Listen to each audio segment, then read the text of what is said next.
I'm Dan Harris in Signers Hall at the National Constitution Center in Philadelphia. We hardly think of it this way today, but to these men, this was an experiment, starting a new type of government for a new country they were going to call the United States of America. Not only was there no guarantee that it would work, but history pretty much told them it wouldn't. In their day, nations were run by rulers, not rules. Kings and emperors told everyone else what to do. A government run by the people themselves, that was an old idea, but it had never quite worked. People fight with each other. It's human nature. People are messy. They have their own interests, and they disagree. All rulers knew that it took armies to keep the people under control. But these men believed it took a constitution, that they could create institutions that would let conflict occur, deal with it, and that people would accept the outcome. That's what they believed. And in the spring of 1787, it was time to deliver. But they weren't sure that they could. The Constitution was written in a time of crisis. They knew that if they failed at that moment, their country would fail. They responded by starting a nation in one room with just a handful of ideas and a small group of men. I do solemnly swear that I will faithfully execute the office of President of the United States. Films like this really kind of miss the point. Protect and defend the Constitution of the United States. Oh boy, they play right into the myth. A lot of the image that we have of the Founding Fathers comes in part from 19th century historians who actually wrote that God handed down the Constitution. Thomas Jefferson was a founding father. He was the one who wrote the Declaration of Independence. He called the men who wrote the Constitution demigods. So what did that make him? They're the closest thing we have to the Greek gods or royalty, and so they've been transformed into larger-than-life figures. For 200 years, we've written books about them, we've cast them in bronze, carved them from marble. Dr. Benjamin Franklin. We've made awful educational films about them. And you, James Madison. Our children's children will remember you. And the average school child in America is taught to speak of these men in kind of hushed whispers. They were all heroic figures who were going to be whisked directly up to heaven. In fact, everyday visitors to the nation's capital can walk into the heart of the rotunda, look up to the ceiling of the dome, and see a painting called The Apotheosis of Washington. In other words, George Washington becoming a god. These were real men who faced real challenges. They knew they weren't gods. Gods have special powers that men don't. And they didn't trust any man who wanted the power of a god or, say, a king. Many of them would blush or be embarrassed by the way we look up to them now. Well, some of them would anyway. We should admire them, not because they're superhuman, not because they're supermen, but because they're ordinary people. And that's what makes the real story so much more remarkable than the myth. Okay, for the record, Ben Franklin thought the Constitution would last, about 10 years. Franklin and some of these men were actually brilliant, but they really didn't know what they were getting themselves into. Point was, they were trying to get out of a long, seemingly endless cycle of conflict. Let's go back for a minute. I'll make this quick. 150 years before the Constitution, we were separate colonies of Britain. We were ruled as the king saw fit. He could throw us in jail, make us pay unfair taxes, take our land. His word was the last word. That caused some conflict. In 1776, Thomas Jefferson and 55 other men risked their lives by signing the Declaration of Independence, telling Britain and the world that we weren't going to obey the king anymore. We fought a war to win our independence and started our own government in 1781, the Articles of Confederation. And the Articles of Confederation turned out to be a recipe for more conflict. Yeah, the first Constitution of the United States was a failure. The Articles of Confederation really did not bind the new states together into one nation. The Articles of Confederation were actually called a League of Friendship. What kind of a nation calls itself a League of Friendship? Remember that the colonists were revolting against England. They were revolting against a monarchy, and they were revolting against a parliament that had total power. What they wanted to do was to prevent anybody or any group of people, any institution in this country from having that kind of power over their lives. You had groups of people who had existed for a fairly long time and identified themselves as Virginians or as people from Maryland or people from Massachusetts. North Carolina, where the wonders never cease. Delaware, it's good being first. They want what later would be called states' rights, state sovereignty. The states saw themselves as essentially sovereign nations that had kind of agreed to kind of maybe work together, maybe kind of, sort of. And things fall apart so quickly that it's really kind of dazzling. One of the biggest, if not the biggest, problems that there was no power of taxation. Under the Articles of Confederation, the national government was flat broke. It couldn't afford to protect ships on the Atlantic from pirates, and it couldn't protect citizens on the western borders either. Each state printed its own money. Even more dramatically, New York State, which has the great port of New York City, is charging Connecticut and New Jersey an arm and a leg for everything that comes into their port. And so Connecticut and New Jersey are meeting to plan a united military attack on New York. But the breaking point for the Articles of Confederation came when veterans of the Revolutionary War, mostly farmers, staged a revolt against the state of Massachusetts, and in this scene, against the basic principles of acting. We're here to get justice. That's right. Captain Daniel Shays, you are in contempt of court.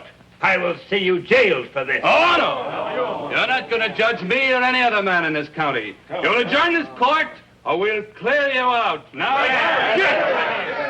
Shays' Rebellion sends fear through every state. What it represents is a breakdown of law and order. And all their rhetoric is the rhetoric of the revolution. This is a tyrannical government. This is a government that's not looking out for the interests of the people. When Washington hears about Shays' Rebellion, I think for him this is the low point of the whole Confederation period. General Washington, another such outbreak as this Massachusetts affair, and we shall have anarchy.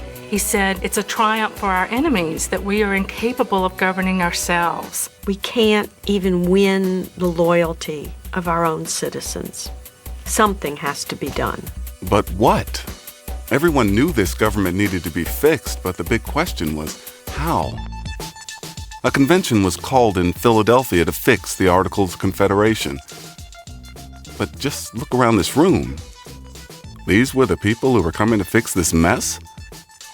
Just months before, this state was going to war with this state.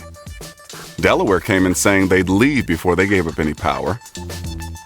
This delegation was arguing with itself over whether or not to commit to a stronger central government. And him? He was drunk. Only James Madison of Virginia came with a clear plan. Madison was a brilliant strategist, but he wasn't popular enough to get all these men to follow him. Poor James Madison, he arrives, nobody even notices him. They think he's a minister. He wakes up one morning and he hears church bells ringing and crowds cheering, and he knows right away. He says, Washington has arrived. George Washington was the indispensable person when it came to 1787. He's the only person everyone in America has heard of. There's no CNN. There's no nightly news. He was famous throughout the world, and he defeated the most powerful nation in the world, Great Britain. French hadn't been able to do it in hundreds of years. And then, instead of seizing power, he laid down power and went home and was a farmer. And this was incredible. He could be trusted because people knew he was not interested in wielding or gaining any kind of absolute power, that he had the best interests of the country at heart. Washington fought to establish a republic, and here he was less than 4 years after the war, trying to save it. Right away, they take care of the easy stuff. The convention unanimously chooses Washington to preside. After that, everything they talked about could have brought them big, big trouble.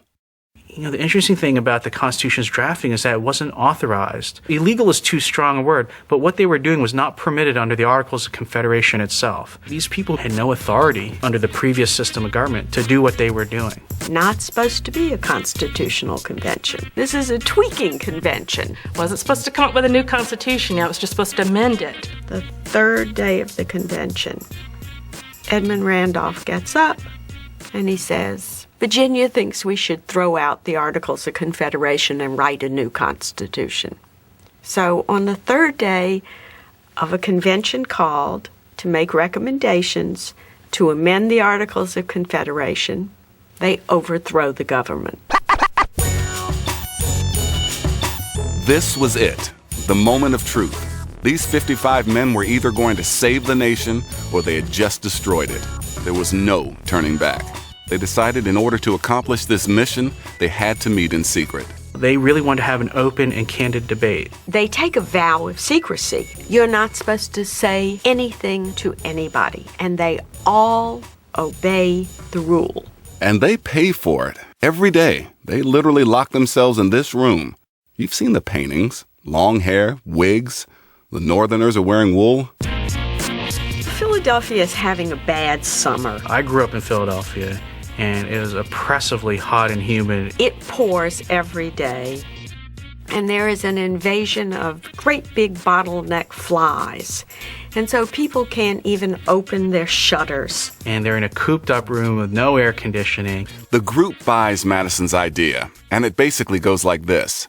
A central government with 3 separate branches, a legislature, which was most important to these men, an executive to do what the legislature wanted, and a judiciary. And here's why. The 3 branches of government should keep each other in check. No one branch should become too powerful, kind of like a giant, very elaborate game of paper, scissors, rock. See, look, the president can't go to war unless Congress declares it. Congress can't create a law unless the president signs it. A president can't appoint a judge unless Congress confirms that nominee, and then the judge would serve for life and could one day strike down a law that both the president and Congress passed if that law violated the Constitution. Sounds difficult? A little complicated? Good. That's just the way they wanted it. The thing you notice most about the Constitution in reading it is the keen awareness that concentrated power is dangerous. It is almost as if the whole thing was written to make making laws difficult. They expected legislators and congressmen to try to expand their powers, and expected the president to try to expand his powers, expected the courts to try to expand their jurisdiction. But by placing them in tension with each other, they thought they would block each other's overly ambitious actions. These men are anxious. Each and every one of them believes that powerful governments are dangerous. So they want to create something that, in a sense, they're afraid of. And the double irony of this is that the very people they don't trust with power is themselves, because they are going to be the leaders of that government. They start with the executive branch and can't decide if it should be a committee or just an individual. All that power might be too tempting for one person. He might try to take over and become a dictator or a king, or worse. And they can't decide how the president should be elected. Should the people vote for him directly, or should each state choose him? Near the end of the convention, someone comes up with a compromise called the Electoral College. In the Electoral College, voters choose a slate of representatives who then... never mind. Ask your teacher. They move on to the discussion of Congress, and this is when it gets serious. The larger states wanted representation based upon population, and the smaller states wanted equal representation by state. Okay, proportional representation. Let's say Delaware's got 1 million people and Virginia's got 10 million. Suppose we give each state a vote in Congress for each million. Virginia's fat and happy with 10 votes. Delaware's got 1. Bigger states rule. They would have a much bigger voice in the national government. Madison wanted this because he thought a true national government should be elected by the people. And that states, well, we tried that with the Articles of Confederation, remember? Oh, no! You're not judge me or any other man in this county. The people from the small states go berserk. Maryland will never give up her freedom. Nor will Connecticut, Mr. Martin. My state will never stand by to see Pennsylvania and Virginia rule the country. Neither will New Jersey. They were so torn apart No. that some of the representatives, including one of the ones from Delaware, threatened to walk out and even threatened that some of the smaller states would make alliances with foreign countries. But it's not just large state, small state. This is the moment of truth. Are the states going to have, as states, a house, a platform in the government where their sovereignty is recognized? Or is this government going to be a government of the individual people? Is it going to be the United States of America or the United States of America?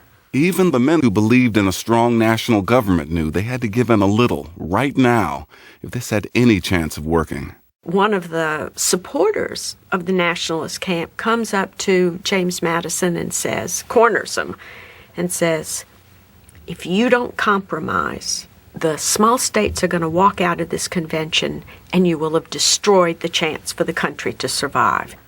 This was it. The whole thing was on the line. So the next day, Connecticut's Roger Sherman came back with the idea of a bicameral legislature, which is a fancy way of saying 2 houses in 1 Congress. So now, to go along with the House of Representatives, there would be a Senate. The House would have proportional representation based on population. That made the nationalists happy. And the Senate was the compromise. There, each state, big and small, would have 2 representatives. So Delaware would get the same number of votes in the Senate as Virginia. This made the Federalists happy. This is all in Article 1, and if you look closely, you'll see another big compromise, right here. 3/5 of all other persons. Probably the biggest consideration regarding slavery in the Constitution is what's known as the 3/5 compromise. Other persons was a code that everyone in the room understood. It meant slaves, and slaves were counted as 3/5 of a person. To the framers, this wasn't a direct statement about a person's value as a human being. Equality, the end of slavery, they weren't there to talk about that. This was all about the power some states would have in the new Congress. If slaves were counted, even though they were slaves, then Southern states would get more representatives in the House.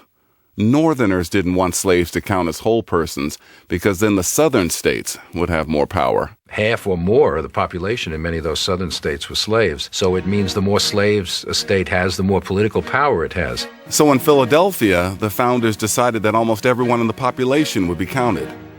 But not everyone counted would have rights, or could even vote. The framers of the Constitution, the leaders of the Revolution, had a very limited idea about who was entitled to political rights. They did not believe in democracy. They did not believe that every man should have the vote. They certainly didn't believe that women should have the vote. They didn't believe that African Americans should have the vote.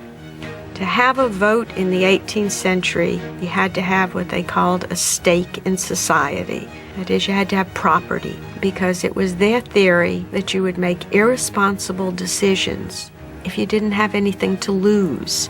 They didn't get some things right. I mean, clearly, we now realize, and many framers then realized that slavery was evil and should not be protected by our legal system.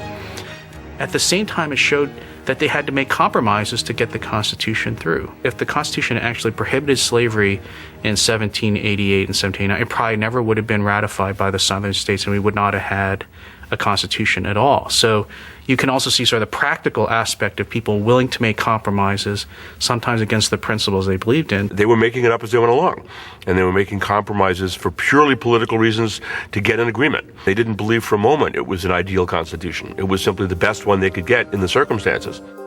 The story of the Constitution is too often told without acknowledging its problems. Not all of the compromises made in Philadelphia worked out.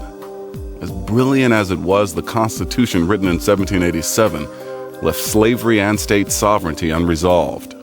And 70 years later, these compromises led to the greatest constitutional crisis the United States has ever seen, the Civil War. To me, it's important to realize that the Constitution is not perfect, And it was never intended to be perfect. The framers themselves did not think it was perfect. So they made it possible to change it. That's why they wrote Article 5, Amendments. They knew they hadn't solved every issue. And there was one problem with their Constitution they'd have to fix almost as soon as the ink dried. Why didn't the framers at the Philadelphia Convention add a Bill of Rights to the Constitution? To us, it would seem obvious. Freedom of speech, freedom of religion, freedom of the press, we want it in there. You have to understand, every state had a Bill of Rights. Virtually every state had very carefully spelled out Bill of Rights. The guys wanted to go home. That's just the plain fact of it. And when someone said, should we have a Bill of Rights, everyone moaned. Because they thought, by the time we all argue over what should be in it and how many clauses, we'll be here another month.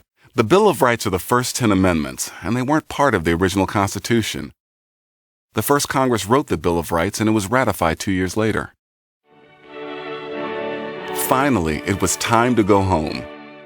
They had created a Constitution, and it would last beyond their wildest dreams. Quite certain not a one of them would have imagined that in the early part of the 21st century, we would still be operating under their Constitution. It would be as if you started a club with a bunch of friends in 2001 and someone said to you, what's the probability it'll be in existence in 2225? And so we have the legends, the coins, the statues. They're all part of the myth now. But their words tell the better story. They weren't gods, and they knew they weren't perfect. But they were pretty good. These are men who are remarkable largely because they were ordinary human beings facing a major crisis who did something that turned out really quite well. They were in a new world. They were away from all the old forms of government. And what they were saying is, we have an opportunity to create the right kind of government. What should that government be? They created a framework that is extraordinary in that it allows us to set in motion the kind of world we want to create for ourselves.